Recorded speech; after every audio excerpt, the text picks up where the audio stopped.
This is the Zac Anesbury Show. Welcome. Today's podcast clip comes from an interview with Professor Sharyn Rundle-Thiele from Social Marketing at Griffith University.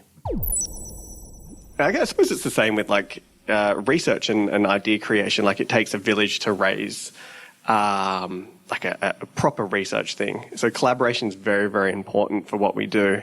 And I just wanted to get your views on collaborations that have worked well for you. You obviously don't have to mention names, ones that haven't, and what you've learnt from them in terms of whether it's styles, the way that you work and how compatible that is with someone else, or the way that you look at ideas, and just collaborations, whether you have any advice for people on that. Oh, look, I'm the first to say that I think we should work in teams. The broader the disciplinary background of the team that you create, the better the outcomes, assuming you can get past all your language, jargon differences.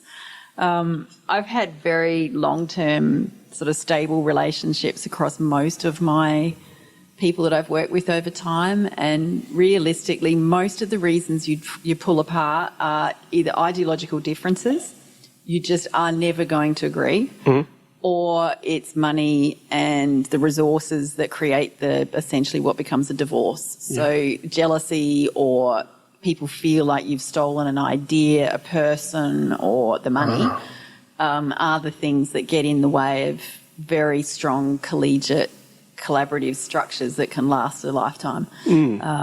But the best work comes from shooting the breeze, talking, and it's through that little light bulb click moment kicks in, and you're just left going, I can see the next path forward. So I personally am a fan. Most of my work, if you look at a big fat long CV now, is in teams. It's literally being constructed with and through others, and it's because of that I've come to learn what I already know today, with a whole long list of questions and things of what else I'd love to explore, and that takes a team and people and someone who says, well, all right, I'll go do that, and off they go. I agree with you as well. I think working in teams has its benefits because you all come from different angles at it, and cross-disciplinary research is, I think, still really in its infancy. And I think part of the reason for that is I don't think universities have got proper, whether it's support structures or reward systems for actually doing it. Our university, for example, is saying, you hear it all at the town hall meetings, it's like, yes, cross-disciplinary research, we need to do it. But those journals are not ranked as high, and those projects aren't getting as much funding. So it's like the system's yet to catch up to their perceived, or what they actually want to do. But so you mentioned that you find that if you find a good team of people to work with, that you've continued to work with. How did you originally go about finding those teams of people for perhaps a lot of early career researchers who are... Look, my advice to anyone early career is the people you connect well with personally is probably a good key. It indicates that might be someone you can actually get along with and work with. But the most important piece of advice I give out is give someone a go. If they fail you, if they fail to deliver on the promise, then let them go. Have a think about who you work with that works with you and gives back to you.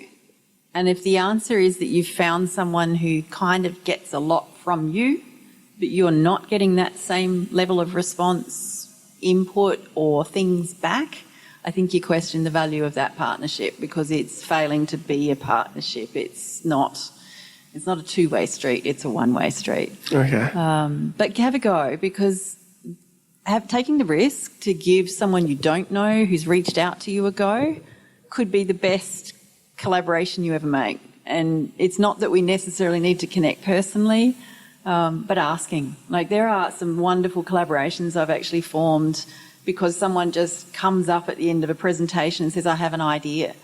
And you go, okay, let's give it a go. And you run with it, and 4 years later, it's led to amazing outcomes. That to me is the power of stretching and taking that sort of first leap of faith. And it's through taking a few leaps of faith that one day you watch all of those, I'm going to use the words that a beautiful professor used to give to me, the runs on the board just start to appear.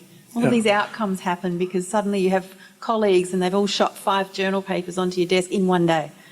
And then you're suddenly left sitting there with a stack going, oh, wow, how am I going to get through all of this work? And you realise it suddenly just gets easier. Yeah. Okay, runs on the board, especially early on, really important. I think it's kind of cool that you mentioned, you might have given a presentation, someone's like, you've sparked something off in their head and they've seen what you're doing, but from a different angle, and then that's led to something else. Would you say that going to conferences is one of the best ways to really do that? For me, I've always been a really passionate, strong promoter of conferencing and networking. Yeah. It's been part of my DNA. I reached out early, partly because I'd left a centre where I had lots of colleagues around me all the time, but I would now tell anyone who's even in that structure, make a network still, get outside of that culture, because you need the different ideas to help push and drive the agenda forward too. What conferencing for me personally delivered were different tribes, people that become my examiners, people that give back in terms of friendly reviews, like I've got a grant or a paper or an idea and I can test it, someone who I can pick the phone up to and just ask who do they know. It's amazing what that does for you in terms of speed and capacity to move forward better, because we're not meant to be standing there as lone sailors on an island. It's a collaborative, collegiate, and science was built on that sort of a model. So to think that you can beat the system by sitting behind your computer inside your office producing yet another journal paper is letting you down, because longer term, the bigger game is way beyond those. Those papers come because you've won in money and you've got staffing and you've got so much work going on that it's all just always happening. Yeah. And I think that structure in our own training wasn't necessarily, and I say our training as social scientists, it wasn't always there. Scientists actually grew up in a lab and they were literally born into teams, and those teams work collaboratively and collegiately and they all help each other. And that's just how they came to be.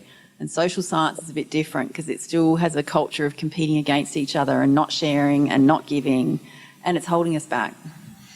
Yeah. Yeah, I hadn't thought about it from that angle before, which is obviously why I interview people. Yeah, it's really interesting. So I think, I agree with you. So I interviewed Scott Koslow. So he's very proficient in publishing in Journal of Advertising. Journal of Advertising Research is the only researcher who is prolific in publishing in both, because usually you're kind of pigeonholed, I suppose. And he's won like awards for reviews, giving reviews at like JAMS, for example, Journal of the Academy of Marketing Science. And I asked him, so what do you think made you such a good reviewer? And he touched on what you kind of said, which was, I have in my mind that the person submitting this paper, this is the first time anyone else besides them has ever seen it. Because often, or I don't know if you said often, but you will find, whether it's early career researchers or professors, they're working by themselves alone on this paper and they have this idea and it hasn't been filtered, it hasn't been tested by anyone else. And he sees his role as to try to help that idea gain momentum, and he gives them feedback to make the paper better, not to reject it or anything like that, but to make it better. And I think while his advice is very good for how we could be better reviewers ourselves, I think it touches back on what you were saying in terms of that's not the way we should be working. We need to be working in teams of people. We need to have our ideas scrutinized, and we're going to get more out of it. We're going to get more outcomes for ourselves because there's a greater pool of resources to build from. But our ideas and what we produce is going to be better as well. So in terms of conferences... Hey guys, it's Zac Anesbury here with just a couple of quick reminders. If you've enjoyed today's podcast, then make sure you subscribe so you never miss an episode. There are plenty more interviews to come with some of the world's leading marketing academics and practitioners. You do not want to miss these. In the meantime, if you're looking for another way to connect, then follow me on Twitter at Zac Anesbury. That is ZACANESBURY for my take on the marketing issues of the day.